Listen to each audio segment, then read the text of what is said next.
Bonjour à tous. Après avoir recensé vos commentaires sur le discours d'un élu de la République prônant la stricte égalité de traitement durant cette épreuve nationale face à une pandémie mondiale, je tenais à vous partager les observations d'un scientifique au sujet du vaccin anti-Covid. Je voudrais connaître vos sentiments sur son exposé, à savoir si les propos de ce professeur vous paraissent cohérents ou incohérents. Ensemble, élaborons le puzzle de la sagesse citoyenne afin de nous soustraire de cette détresse provoquée par ce virus. Bon visionnage à vous et à très vite pour la suite. Non, moi je suis d'accord sur le fait que c'est le vaccin qui peut nous tirer d'affaire. Mais après, la question, c'est est-ce qu'il faut le rendre obligatoire ? Et là, vraiment, c'est une autre histoire. Il faut vacciner les gens qui sont susceptibles de mourir du Covid. C'est-à-dire les gens... Ça me paraît tellement évident ce que vous dites que je suis content que vous le disiez. C'est-à-dire les gens en surpoids, diabétiques, hypertendus. Et les autres, il faut les laisser tranquilles. On ne peut pas imposer une vaccination de masse à des gens qui n'en bénéficient pas eux-mêmes. Ce vaccin, ça fait 6 mois finalement qu'il est utilisé en routine. Et on n'a pas la preuve encore, jusqu'à preuve du contraire, de son innocuité à long terme. Moi, on ne sait pas combien de temps il dure. Je fais confiance à ce vaccin, mais je comprends que d'autres puissent être dubitatifs. Non, mais c'est intéressant de vous écouter parce que vous êtes médecin et vous êtes... avoir un peu de recul. Peut-être qu'un jour, ce sera obligatoire de se faire vacciner, mais dans 1 an, 2 ans ou 3 ans... On sait combien de temps il va durer d'ailleurs ce vaccin, si j'ose dire, combien de temps il est efficace, pardonnez-moi. On ne sait pas combien l'immunité va durer et on ne sait pas si l'innocuité... C'est quoi l'innocuité ? C'est le fait de ne pas être dangereux. Imaginez... C'est-à-dire que le vaccin peut être dangereux ? Imaginez, ça fait que 6 mois qu'il est en place. Imaginez qu'on développe certaines maladies auto-immunes, même sur une très faible portion de la population. C'est quoi une maladie auto-immune ? C'est quand la réaction immunitaire au vaccin, en l'occurrence, s'attaque en fait à certains organes. Ça ne se fait pas tout de suite, ça peut se faire à long terme. D'accord ? Donc dans 3 ans, quelqu'un qui est vacciné peut déclencher une maladie auto-immune. Ça arrive avec d'autres médicaments. Ce sont des choses qui sont connues. Je ne dis pas que ça va arriver avec le vaccin. Moi, je fais confiance. Quelle est la probabilité ? Mais je ne sais pas quelle est la probabilité. Personne ne peut le savoir. C'est le principe de précaution poussé à l'extrême, ça. Pas poussé à l'extrême. Pas poussé à l'extrême. D'ailleurs, les gens qui sont contre le vaccin sont également contre le principe de précaution. Qu'on incite les gens à se faire vacciner, c'est tout à fait honorable. Mais qu'on les oblige d'une manière. Je rappelle que M. Perromort, pour qu'il n'y ait pas d'ambiguïté, vous êtes vous-même vacciné. Je suis vacciné. Donc vous avez confiance. À se faire voilà. Donc vous avez confiance en ce vaccin. Mais vous donnez la position de ceux qui ne pensent pas forcément comme vous. Je les comprends d'une certaine manière, puisqu'on n'a pas de recul sur ce vaccin. Et donc vous pouvez imaginer qu'il y ait des maladies auto-immunes, par exemple, dans 3 ans ou dans 5 ans. C'est arrivé avec plein de médicaments. Il faut du recul pour savoir si le médicament est inoffensif. Bon, j'entends bien, mais ce que vous dites peut effrayer.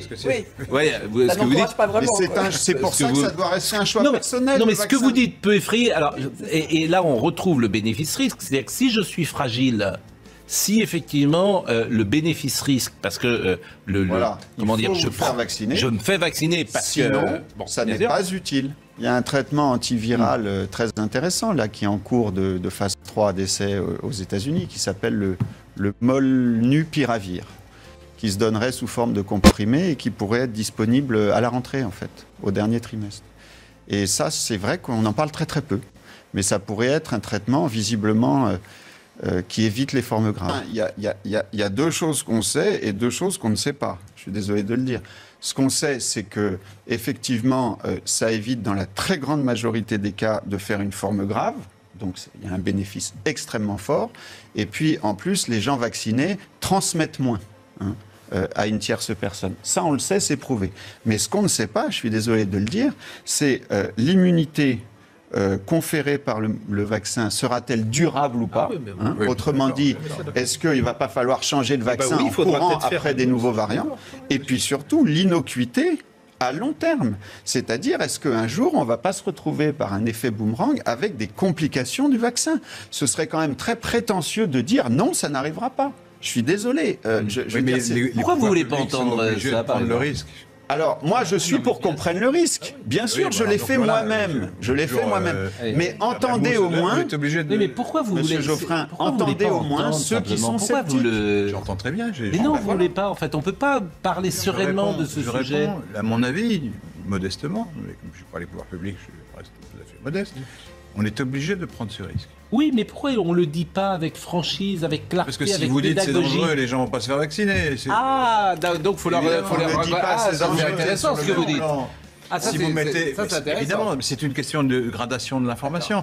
Si vous mettez sur le même plan le risque hyper minime quand même d'une complication à terme qu'on ne connaît pas en plus, et le bénéfice qu'autorise le vaccin, si vous mettez ça sur le même plan, vous faites une mauvaise action. Le risque 0, double 0, quelle que soit l'activité, n'existe pas. Si, il existe pour un gosse de 15 ans. Il ne meurt pas du Covid.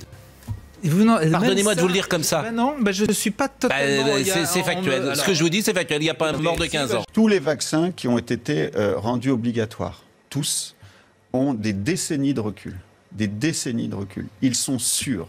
Ils ne provoquent aucun effet secondaire. Dans ces conditions, on peut parfaitement les rendre obligatoires. Mais les vaccins qui ont un délai d'existence de 6 mois, de mon point de vue, éthiquement parlant, ça n'est pas l'effet possible. Pervers du truc, parce que ça fait 4 fois que vous le dites, ça, on a compris. C'est le sujet du jour. Oui, d'accord, enfin, on peut répéter 4 fois, c'est dangereux, c'est dangereux, c'est dangereux, ça peut être dangereux, on ne sait pas si c'est pas dangereux. Il ne dit pas ça. De dire ça, je ne dis vous pas répondez l'idée que c'est dangereux. Mais il ne dit pas ça. Bon, de toute façon, on ne peut pas parler sereinement de ce sujet. La preuve, c'est que vous caricaturez les propos. Non, vous savez qu'on a des gros problèmes avec le personnel, un peu partout. En France, à l'hôpital public, en clinique, en chirurgie, en médecine, un peu partout, il y a des soignants qui quittent le navire. Ce n'est pas d'aujourd'hui d'ailleurs. L'idée selon laquelle on pourrait imposer le vaccin à certains soignants est assez mal perçue d'une manière générale par ceux-là même qui ne veulent pas être vaccinés. Peut-être qu'effectivement, il y aura, comme pour la grippe saisonnière par exemple, chaque année des nouvelles souches et qu'il faudra adapter le vaccin chaque année, comme on le fait. Donc on va se faire vacciner tous les ans. On va faire 50 millions de gens vaccinés en France. C'est tout à fait possible. On a tellement peu de recul sur cette épidémie et sur les vaccins en particulier que tout est envisageable. Et ces 35 cas graves, ce sont des gens qui n'étaient pas vaccinés ou des gens qui étaient vaccinés? Alors, une moitié sont vaccinés, une moitié ne sont pas vaccinés.